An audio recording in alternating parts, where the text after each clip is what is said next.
Good morning. Good morning. How are you? I am fine and you? I am also fine. Today I am starting imperative sentence. क्या पढ़ रहे हो आप लोग? Direct indirect का imperative अच्छा sentence. क्या पढ़ रही हो आज? Imperative sentence. हाँ, कम से कम बोलना सीखिए। अगर कोई पूछ ले कि आप क्या पढ़ रहे हो तो बोलिए imperative sentence पढ़ रहे हैं। क्या पढ़ रहे हो? Imperative sentence. Imperative sentence देखिए, imperative sentence is the very important topic in the direct indirect. Direct indirect का बहुत ही इंपॉर्टेंट टॉपिक है इम्परेटिव सेंटेंस।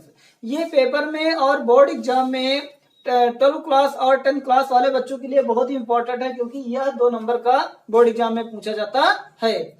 इसलिए इस टॉपिक को ध्यान से पढ़िए। देखिए, ऑलरेडी मैंने आपको बहुत सारे रूल लिखवा चुके हैं, उसके एग्जाम्पल भी बता चुके हैं। यदि आप पीछे वाली वीडियो नहीं वॉच किए हैं तो जाकर के पहले उसको वॉच कर लीजिए, फिर आप इस रूल को देखिए जिससे आप सारे रूल समझ सके।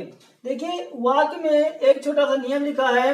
अगर वाक्य में नेवर आ जाए, क्या आ जाए? नेवर आ जाए। सुनिए ध्यान से।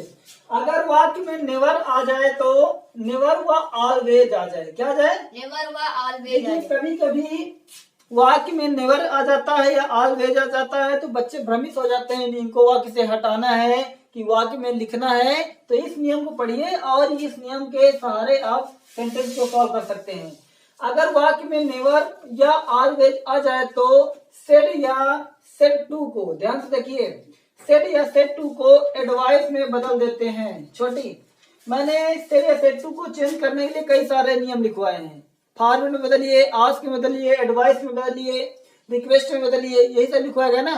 तो एक सेंटेंस आता है एडवाइस। एडवाइस का मतलब होता है सलाह देना। क्या होता है? सलाह देना। एडवाइस का मतलब होता है सलाह देना। उस सलाह देने में आपको एडवाइस का यूज करना है। एडवाइस का यूज तब करना है जब वाक्य में नेवर आ जाए और ऑलवेज आ जाए। चलिए ठीक है, जब वाक्य में नेवर या ऑलवेज आ जाता है तो हम एडवाइस का यूज करेंगे, लेकिन ये भी याद रखिएगा उस वाक्य में नेवर व ऑलवेज को वाक्य से हटाना नहीं है। ठीक है?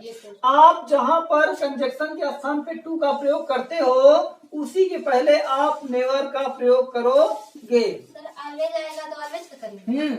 अगर ऑलवेज आता है तो जहां पर आप कामा एंड गामा के स्थान पर टू का प्रयोग करते हो ना, तो उसी के आगे नेवर या ऑलवेज का प्रयोग करना है। इसको वाक्य से हटाना नहीं है। अब वाक्य से अगर हटाना नहीं तो उसको लिखना कहाँ है? जहां पर आपका कामा एंड गामा हो उसी के आगे आप इसको लिखना है, नेवर या ऑलवेज। ठीक है? अभी एक एग्जाम्पल बता रहे हैं। उसके बाद लिखा है और टू से पहले ऑलवेज को लिख देते हैं। देखिए छोटा सा नियम क्या बताएगा। टू से पहले ऑलवेज व नेवर को लिख देते हैं, यानी टू जो कामा एंड गामा का स्थान होता है ना, वहाँ टू लगाती हो, उसके पहले ऑलवेज या नेवर लिख देते हैं। यही रूल बताया गया है। तो एक एग्जाम्पल लिखिए आप लोग।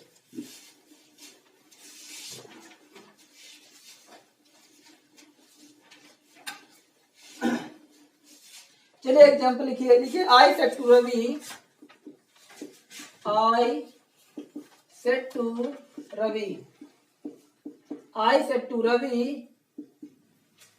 Said to Ravi never cheat anyone. Never cheat anyone. लिखिए।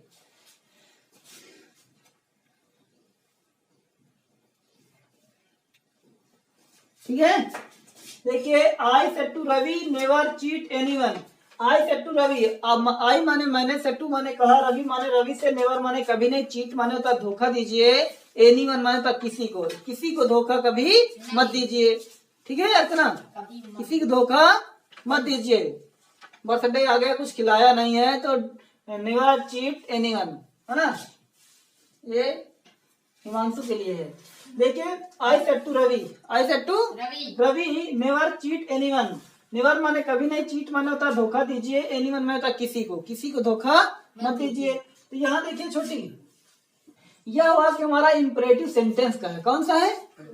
अच्छा, तुम्हें कैसे पता चलेगा यह वाक्य इंपरेटिव सेंटेंस का? अगर एग्जाम में आ गया, बोर्ड एग्जाम में, तो सुनिए, अब यहाँ पर कोई सब्जेक्ट नहीं है, डायरेक्ट वाक्य नेवर से शुरू है। क्या है? Never say. अगर नेवर के आगे कोई सब्जेक्ट भी होता, ही होता, सी होता तो ये वाक्य इंपरेटिव सेंटेंस नहीं था। ठीक है, अगर जो वाक्य तुम्हारा वर्ब की फर्स्ट फॉर्म से शुरू हो उसे हम इंपरेटिव सेंटेंस कहते हैं। बेटा नेवर, नेवर तो निगेटिव शब्द है, उसके बाद जो चीट लिखा ना ये वर्ब की फर्स्ट फॉर्म है। क्या है? वर्ब की फर्स्ट फॉर्म है। तो जो वाक्य हमारा, जो सेंटेंस हमारा वर्ब की फर्स्ट फॉर्म से स्टार्ट होता है उसे हम इंपरेटिव सेंटेंस कहते हैं। I understand? Yes sir, I understand. तो यहाँ देखिए आई के स्थान पे आई लिखिए और सेड या सेड टू के स्थान पे क्या लगाओगे? एडवाइस। क्या लगाओगे? अब एडवाइस टू का मतलब होता है सलाह देना। मैं आपको सलाह दे रहा हूँ कि कभी किसी को धोखा मत दीजिए। ठीक है, तो आई माने मैंने, एडवाइस माने होता है सलाह दी, रवि माने रवि को। किसको सलाह दिया? रवि को। देखिए सलाह हरदम सदैव दूसरों को ही दी जाती है। ठीक है, अगर स्वयं अपने आप को सलाह दे दो कि भैया आज से हम डेली 2 घंटे शाम को 2 घंटे सुबह पढ़ेंगे तो ये अपने आप में सलाह हो गई। ठीक है, लेकिन सलाह लोग दूसरे को देते हैं, अपने आप को। आई एडवाइस रवि, आई एडवाइस रवि। रवि। उसके बाद देखिए ध्यान से, आपने बताया था टू के पहले नेवर का प्रयोग करेंगे। पता है हमें। देखिए I advice Ravi, I advice Ravi. अब यहाँ छोटी देखिए कामा या लड़का के स्थान पर किसका प्रयोग करते हैं? टू का। लेकिन नियम कहता है कि जब वाक्य में नेवर आ जाए तो टू से पहले नेवर का प्रयोग करते हैं। ये नियम लिखवाया गया है। तो यहाँ पर नेवर लिखा है, आप इसको इस तरफ लाइए। ठीक है, तो सबसे पहले हम क्या लिखेंगे? नेवर। क्या लिखेंगे? नेवर। उसके बाद कामा या लड़का के स्थान पर टू लगाएंगे। ठीक है, यही ध्यान देना है, यही पढ़ाई है। बच्चे क्या करते हैं? टू यहाँ लगा देते हैं, नेवर चीट एनीवन वैसे ही लिख दिया। तो वैसे नहीं करना है। नेवर को आप लाइए ब्रिज के ऊपर से इस तरफ, रिपोर्टिंग वर्ब की तरफ से। ठीक है, उसके बाद आप यहाँ लिखिए, इसके बाद आप टू का प्रयोग करेंगे। उसमें नियम में ये लिखवाया गया है कि टू से पहले नेवर या ऑलवेज का प्रयोग कर देते हैं। तो ये टू होगा, ये पहले नेवर होगा। और अंडरस्टैंड? कोई प्रॉब्लम? No problem.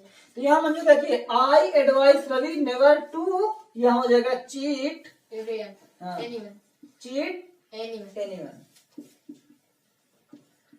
ठीक है, एनी को बदला तो नहीं आता। देखिए क्या एनी को बदला जाता है? नहीं बदला जाता। चलो ठीक है, देखिए I advice Ravi never to cheat anyone. समझ में आया? लो देख लेंगे, बदला कर हमको ला।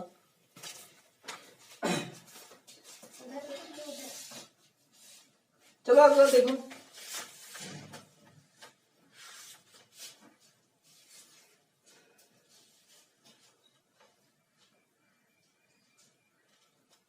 राइट करो, राइट करो। बदला नहीं है।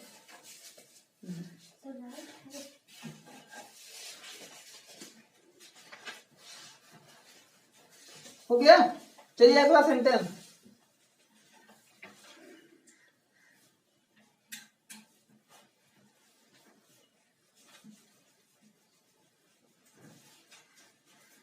लिखिए my father said to us. Erase कहते हैं? Yes sir. लिखिए my father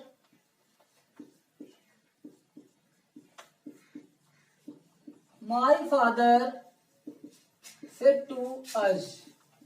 My father said to us, count close. Always truth. Always speak the truth.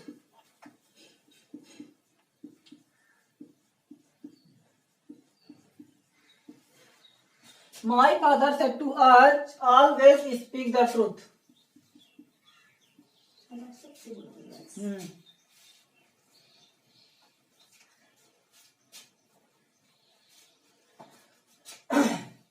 देखिए इतना पढ़िए कि किस्मत बदल जाए। समझ रहे हो ना? इतना पढ़िए कि किस्मत बदल जाए। जब लोग बदल सकते हैं तो किस्मत क्या चीज है? है कि नहीं? जब लोग बदल सकते हैं तो किस्मत क्या चीज है? इसलिए घर में ध्यान से पढ़िए।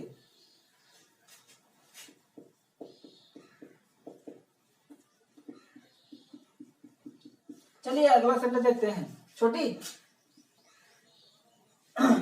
यहाँ देखिए, अंजू मंजू समझू, गंगा यमुना सरस्वती घर पे हैं, है ना? तो यहाँ देखिए माई फादर सेड टू अस।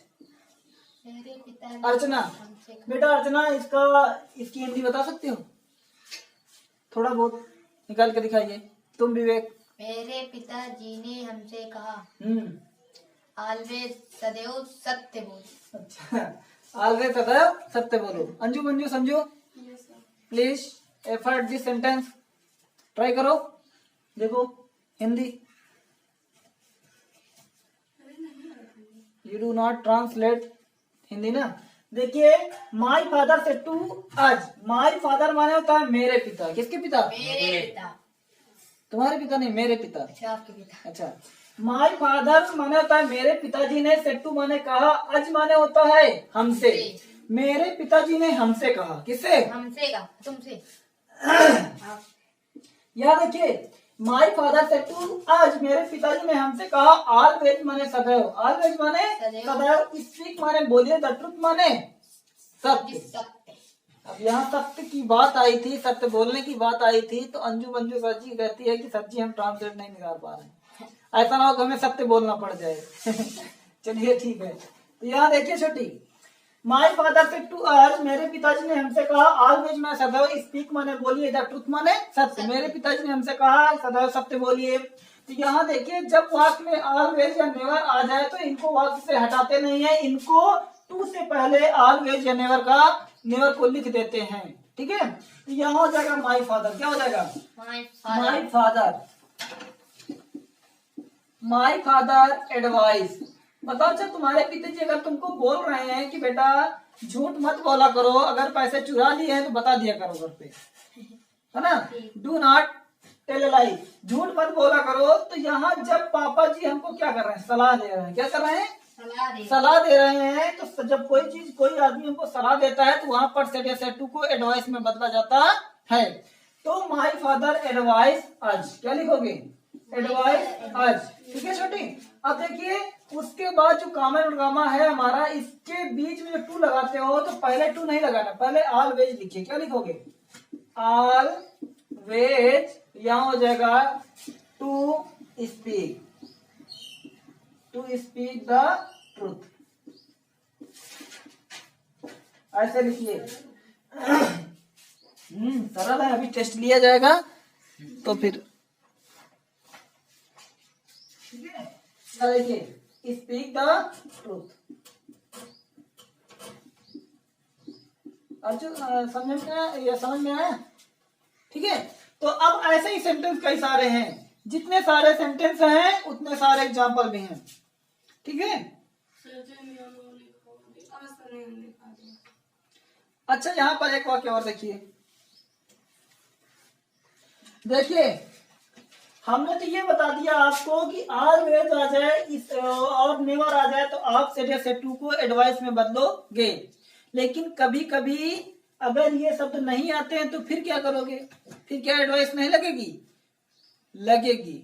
ठीक है, कैसे लगेगी? भाव के अनुसार, जो हमारा वाक्य कहेगा उस सेंस के अनुसार लगाना है। देखिए my father said to us, मेरे पिताजी ने हमसे कहा कि झूठ मत बोलिए, झूठ मत बोलिए। इसका मतलब होता है ऑलवेज स्पीक द ट्रूथ, सदा सत्य बोलिए। तो पिताजी ने हमको एक सलाह दी। क्या दी? सलाह दी। नहीं दी? दी। तो अब यहाँ देखिए जब वाक्य में ऑलवेज नेवर ना है तब हमें सेंस कैसे निकालना है। ठीक है, उसको भी देखिए ध्यान से।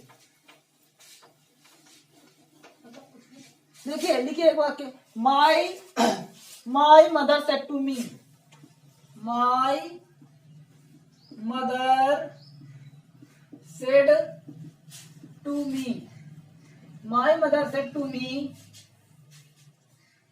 आगे कॉमन क्लोज, आगे लिखिए be honest, HONEST, be honest. देखिए राइट कर लीजिए, my mother said to me be honest.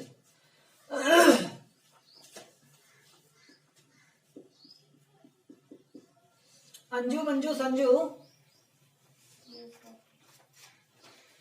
सारे युद्ध तलवार से नहीं लड़े जाते हैं। ठीक है, कभी कभी कुछ युद्ध माइंड से भी लड़े जाते हैं, दिमाग से। समझ में आया?